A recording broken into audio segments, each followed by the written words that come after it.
Right, beta. The morphology part of acute meningitis, bacterial, viral. I previously recorded entire part, but due to some problem, it got failed. But this is another attempt. I hope it goes very good. The acute meningitis, the morphology of the acute meningitis. Obviously, it's an inflammatory reaction. So wherever in the body there is inflammation, there is the formation of exudate. तो meningitis भी एक inflammatory reaction है, तो बेटा जाहिर सी बात है यहाँ पे भी exudate बनेगा. The exudate is especially formed within the leptomeninges where the infection is and over the surface of the brain. Look, what I'm trying to say here is two different types of exudate is present depending upon the causative agent. The exudate can be very much basal exudate, or the exudate can be very dense exudate. If the meningitis is due to the Haemophilus influenza, in that case, the exudate formed is basal exudate. And if the meningitis is due to the pneumococci, then in case of pneumococcal meningitis, exudate produced is the dense exudate. Okay. Number two thing is the meningeal vessels. Obviously, it's an inflammatory reaction. So there has to be the engorged and the prominent blood vessels. कहीं भी inflammation हो, blood vessels काफ़ी इंगोर्ज हो जाएंगे, prominent हो जाएंगी. ठीक है बेटा. तो अभी तक क्या बातें मैंने समझाई? दो बातें आपको समझाई. एक तो एक्सुडेट बनेगा, ऑब्वियसली इन्फ्लामेटरी रिएक्शन है, दो तरह का एक्सुडेट होता है, और एक मेनिंजियल वेसल्स के बारे में मैंने बताया. ठीक हो गया बेटा. अच्छा, एक बात मैंने आपको बताई यहाँ पे कि अगर निमोकोकल मेनिंजाइटिस है तो जो एक्सुडेट बनता है वो डेंस होता है, काफ़ी जेलेटिनियस एक्सुडेट होता है. इफ़ यू सी बेटा, this is the outer dura mater, this is the arachnoid matter and this is the पिया matter. If there is pneumococcal meningitis, the exudate produced will be very much dense, very much gelatinous, right? And as a result, what happens? There is the fibrosis of this, especially this arachnoid matter. Arachnoid matter की fibrosis हो जाती है. I am talking about this category, dense exudate, gelatinous exudate produced by the pneumococcal meningitis. So you can see the exudate, this is very much dense, very much gelatinous, and simultaneously there is the fibrosis of this arachnoid matter, What happens?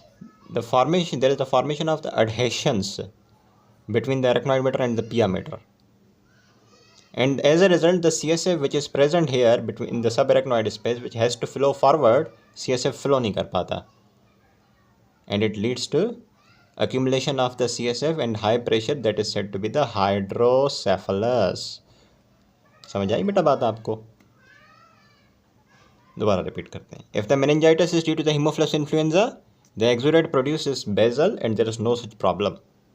But if the meningitis is caused by the pneumococci, in that case the exudate produces very much dense, very much gelatinous. And simultaneously, due to the pneumococcal meningitis, there is the fibrosis of the arachnoid matter and there is the formation of the adhesions. And the CSF cannot be drained in the subarachnoid space, due to which the subarachnoid space में drain नहीं कर पाता, CSF पीछे build होता है और hydrocephalus होती है.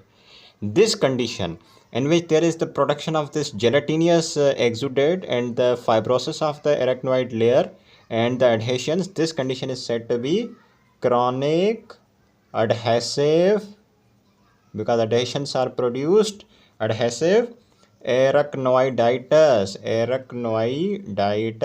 because this is chronic long term condition. Adhesive because adhesions are produced, arachnoiditis because there is actually the fibrotic inflammation of the arachnoid matter. Are you clear till here beta?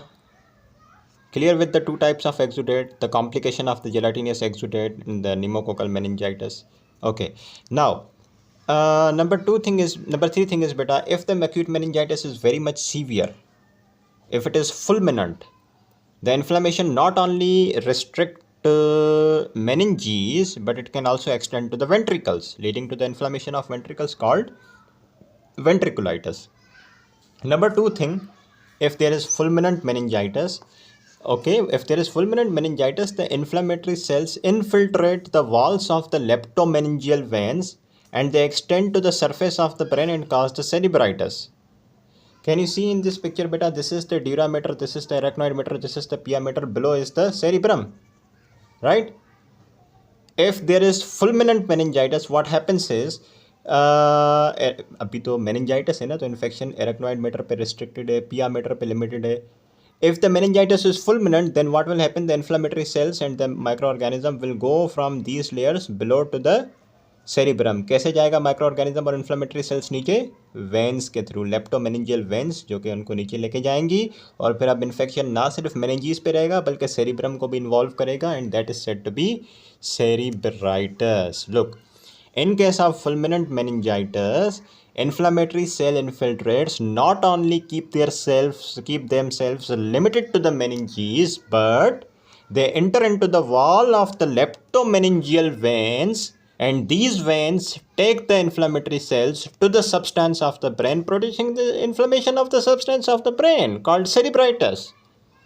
Now you understand what happens if there is the fulminant meningitis. Number one, if there is a fulminant meningitis, there will be extension of the inflammation to the ventricles called ventriculitis. Number two, if there is a fulminant meningitis, what will happen then? Inflammatory cells will not be restricted to the leptomeninges anymore. They will go into the leptomeningeal veins, and these veins will take the inflammatory cells to the substance of the brain, and they will produce the cerebritis there. You understand, beta? Okay. What about the inflammatory cells? Look, if there are severely affected areas with meningitis, the neutrophils will be present in the subarachnoid space. And if there are less severely affected areas, in the less severely affected areas, the neutrophils will be present around the leptomeningeal vessels. You can see this is the arachnoid mater, this is the pia mater. These are the blood vessels which are present around the leptomeninges. These are the inflammatory infiltrates. These are the inflammatory infiltrates. The inflammatory infiltrates, can you see, they are present around the blood vessels. So two things are there. If due to meningitis there are severely affected areas में neutrophils आपको अंदर मिलेंगे सब arachnoid space में. Less severely affected areas में neutrophils आपको लेप्टोमेनिंजियल vessels के around मिलेंगे. ठीक है बेटा, दिस इज इट.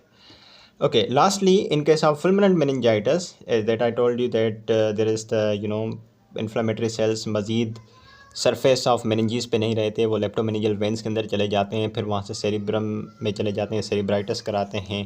ना सिर्फ सेरिब्राइटिस बल्कि जिन वेंस के थ्रू इन्फ्लामेटरी सेल्स अंदर जाते हैं उन वेंस की इन्फ्लामेशन करा देते हैं और वीनस थ्रोम्बोसिस होती है, जिसकी वजह से ब्लड सप्लाई आगे नहीं पहुँच पाता और उस रीजन की इन्फ्रैक्शन हो जाती है. ठीक है बेटा. So I hope you are clear with the morphology part. That was really easy, actually made easy.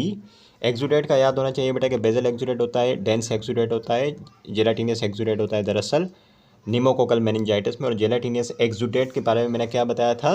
Pneumococcal meningitis में क्या बनता है? जेलाटिनियस एक्सुडेट बनता है. साथ में एरेक्नॉइड फाइब्रोसिस होती है. फाइब्रोसिस की वजह से एडहेशंस बनते हैं एरेक्नॉइड और पिया के बीच में, जिसकी वजह से पीछे CSF जमा होता है, हाइड्रोसेफलस हो जाता है.